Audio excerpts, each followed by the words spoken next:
Tuko na Imelda Mtema, dada, pole na msiba. Asante, tupole wote kwa sababu Watanzania wote wamempoteza Tanzania mwenzao, wamempoteza mtu aliyokuwa anamfahamu, mashabiki wamepoteza mtu ambao walikuwa wakimfuatilia kwa karibu kutokana na tatizo lilikuwa kumsumbua. Okay. Sawa, pengine tuanze na safari ya Hawa. Ugonjwa wake rasmi ulianza wakati gani? Ameumwa sasa hivi takriban miaka 8, lakini ulianza tumbo linauma, mara akapata stroke, yani aliparalyze, wakahangaika akapona.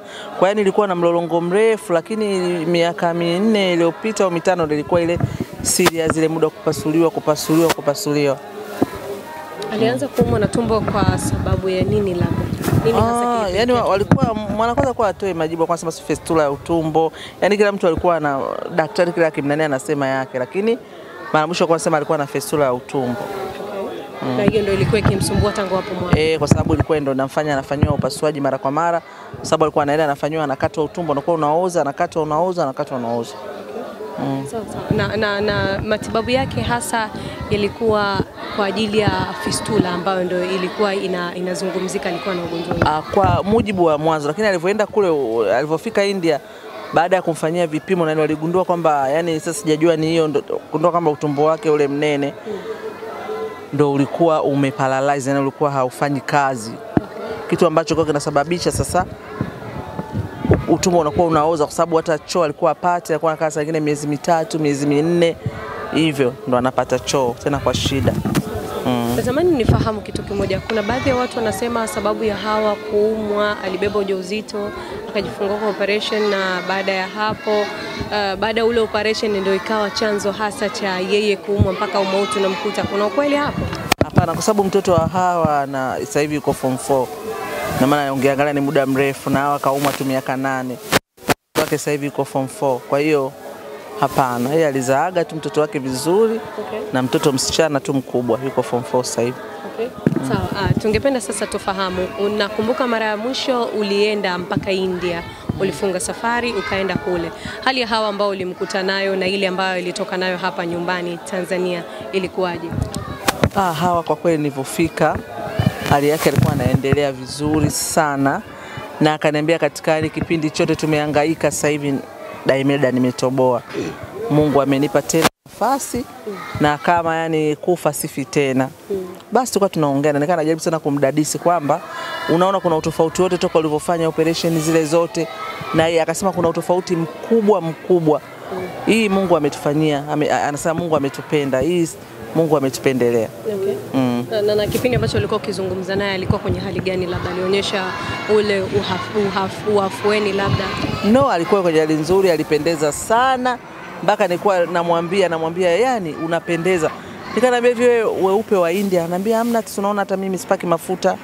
Wewe mwenyewe ndio umekuja hapa unaniambia baki paka mafuta hata miguuni, lakini sipaki mafuta, sipaki chochote. Kwa hiyo yani alikuwa tu amekuwa mrembo sana. Mimi nimeenda nikasema nikawa namtania, ngambia ukifika tu pale airport Dar es Salaam nakutana na maua na pete pale ya uchumba. Akawa anacheka, tulikuwa tunataniana tunacheka. Na alikuwa anaendelea vizuri kwa sababu tulikuwa sasa tunaweka muziki, tunaimba, tunacheza, tunakumbuka nyumbani. Yani ilikuwa yani sio mtu ambaye kwamba useme kwamba huyu umauti utamkuta muda wote.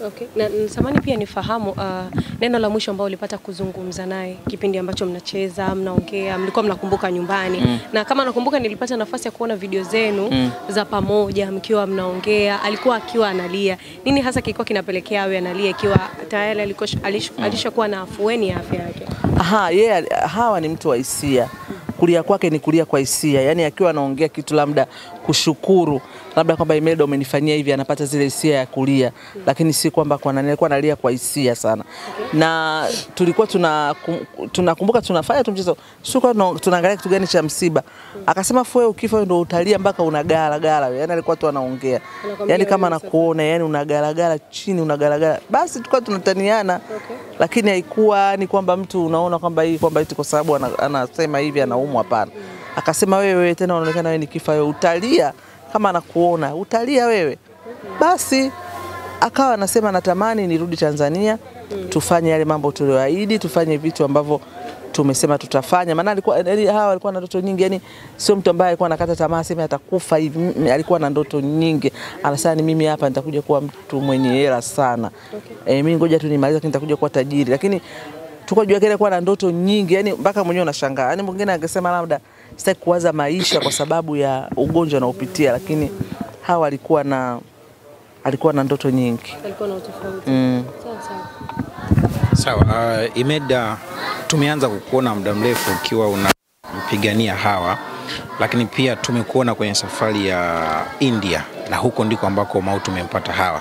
Hebu tukumbushe kidogo namna mlivyojuana na Kalin, lakini pia maisha ya huko India yalikuweje mpaka siku ambayo umepata taarifa ya kwamba amefariki, kiwa wewe tayari umerudi unamsubiri aje, lakini ndo hawezi kuja kiwa mzima? Hawa alipoenda India alikuwa anaendelea vizuri, na uzuri ukakutana na wadada ambao ni wa Tanzania wanaishi kule, walikuwa wanamsaidia sana kwa karibu kama dada yao. Na wale wadada walikuwa yani kiukweli, yani Mungu awazidi kuwa awajalie, yani kwa sababu walikuwa wanamsikiliza Hawa, kwa sababu walikuwa anapenda, nataka unipikie noodles, anapikiwa, anasema nipikie kwanza wali, anapikiwa leo mkanunulie basi samaki. Kwa hiyo unakuta yani, lakini bado wale walikuwa wanaenda hawachoki. Na hiyo ilikuwa tunaona kwa sababu ya kupona, anapata appetite ya kula kila kitu. Kwa hiyo anakula kidogo, anakula kidogo, anakula kidogo. Anaweza kala baadaye nipasheni kile chakula changu. Kwa hiyo ikawa hivyo. Kwa hiyo ni mtu ambaye alikuwa ana appetite ya kula, alikuwa yuko happy, mnaongea hivyo. Safari yako wewe na Hawa marehemu ilianzia wapi? Mlijuana vipi? Hawa yani tulikuwa, mimi nilikuwa ni mtu nafahamu naye anafahamu, lakini tulikuwa hatuko karibu kabisa. Yani kama hivi unakutana na mtu mnasalimiana na ananijua, lakini hatukuwahi kuwa karibu kabisa. Wote tulikuwa tunakutana kwenye vitu mbalimbali, lakini hatukuwa karibu kabisa. Zaidi tumeanza kuwa karibu wakati Hawa anaumwa, ndio ile kwenda kumfanyia interview. Naye alikuwa akiwa na shida ataniambia hivyo, kwa sababu alikuwa ameshanizoea, ameshanifanya kama dada, ameshanifanya mtu wa karibu. Hata mtu akiwa anamuuzi atakwambia Daimelda na shida, naomba nisikize, naomba unisaidie hivi. Anaweza kaniambia shida yake, anaweza akalia, yani kwa na vitu vingi. Nakumbuka kuna siku moja nilikuja hapa nyumbani nikamkuta hayupo, na alikuwa ameniambia nije. Sijui alikuwa ameuzika nini, mwenyewe kama ameondoka. Sasa mamake akaniambia Daimelda, hebu ongea naye mwambie unaondoka uji tena. Basi nikamwambia Hawa nimefika nyumbani kwenu haupo, na tumeahidiana, kwa sababu alikuwa apokee simu. Nikamtumia kwenye simu ya rafiki yake alikuwa nayo. Nikamwambia mwambie mimi nimekuja nyumbani hayupo na ninaondoka, sirudi tena. Akapiga simu akasema Daimelda please nakuja sasa hivi dakika 2 niko hapo mlangoni. Na kweli dakika ngapi akaja. Mama akasema afadhali ngoja nije nikaongee naye. Basi maana sio yalizika nini. Ni kitu gani bado kinaendelea kubaki kama kumbukumbu kwako kutoka kwa Hawa? Hawa alikuwa msichana mwenye roho nzuri sana. Watu ambao wa nje labda hawamfahamu. Hawa alikuwa hata kama yeye hana hii nguo atakupa wewe uvae yabaki hivyo. Kwa hiyo alikuwa ni msichana. Yaani wenyewe familia yake wanamjua ni shangazi, kama ni shangazi, ni shangazi wa pekee, kama mama mdogo ni mama mdogo wa pekee. Yaani Hawa watoto wadogo zake, watoto wa kaka zake, yani wale wanamuona kama almasi. Kwa hiyo Hawa alikuwa ni mtu mwenye roho nzuri sana. Yani sana sijawahi kuona. Na hilo kila mtu ukimuuliza atakwambia ana roho nzuri mno. Ameacha watoto wangapi? Mtoto wake mmoja. Na mume? Hajawahi kuolewa. Sawa. Natamani pia nifahamu hili. Kabla mauti kumkuta, alikuwa anatarajia kurudi nyumbani Tanzania siku hii ya leo. Ina maana alikuwa akianza safari pengine mpaka kesho angekuwa tayari ashaingia Tanzania. Ulipata nafasi ya kuzungumza naye labda? Nimezungumza naye juzi, mimi nilikuwa nimeenda Bumbuli. Akanipigia simu. Wewe mimi nakuja tarehe 15. Wewe uko Bumbuli, utawahi kunipokea kweli? Nikamwambia kwa nini sikupokee? Nitawahi kukupokea. Akasema Bumbuli mwenyewe anaondoka leo, wewe utatoka kule mpaka utoka tarehe 10 mpaka uje kufika kesho yake tarehe 15. Kwa hiyo mimi nitakuwa nimesharudi. Akasema haya. Kwa hiyo hivyo tumeongea naye, akawa ananiambia jana nimeumwa sana, yani nimeumwa sija. Nikamwambia umeumwa nini? Nikamwambia nimeumwa tumbo. Nikamwambia hujala chochote cha pilipili? Hamna, nimeumwa mno. Nikamtania nikamwambia unajidekeza. Akasema hapana Daimelda, mimi niumwa sana.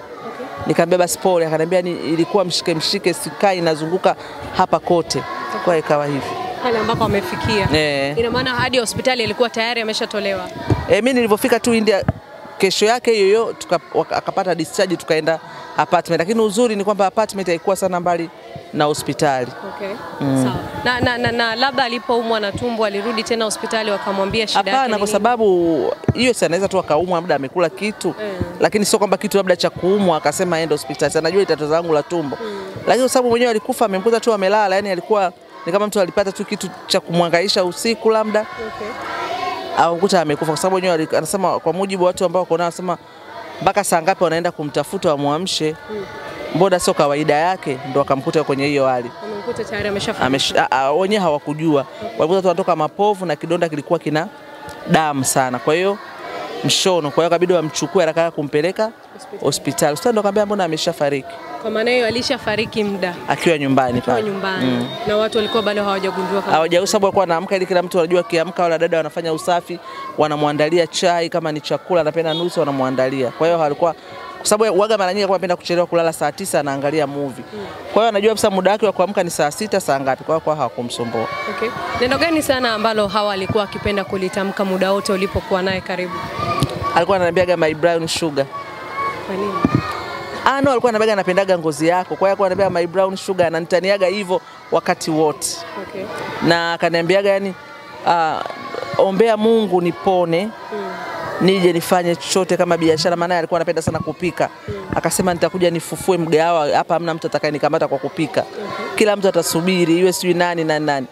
Nipate hela nikufanyie kitu kizuri, kwa sababu sijakulipa hata. Na ambapo kitu ambacho pia kinanishangaza, Hawa kwa safari alikuwa ananiambia fanya ufanyavyo. Ukipata chance ya kuja India njoo. Okay. Yani njoo. Na mimi nikaona Hawa ni kitu ambacho alikuwa anakipenda, nikamfanyia surprise. Okay. Kwa maana hiyo safari ya wewe kutoka hapa kwenda India alikuwa haifahamu kabisa. Haifahamu. Okay. Sawa, si tuseme pole sana na msiba. Asante. Na moja la mwisho kumalizia.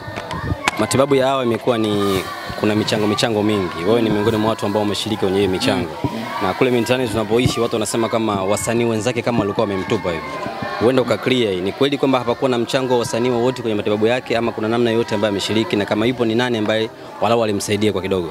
Hapana, unajua Hawa kaumwa muda mrefu sana, na wasanii kuna kipindi wamejitoa. Unajua watu tabia, mtu akiumwa hivi muda mrefu kuchanga, kila mtu anatangana anakata tamaa, labda mtu awe na moyo wake. Lakini wasanii mbona kuna kipindi walijikusanya wakachanga, ila sema ile anavyoumwa bado anaumwa, yani inatakiwa mtu vile akae na moyo wake aendelee kustiki na huyo mtu. Lakini mwanzo alijitoa, kina Steven Nyerere alijitoa, yani hivyo. Sema sasa ile mtu kwa sababu alikuwa anaumwa, akipona hivi nakuta kesho anaumwa hivyo.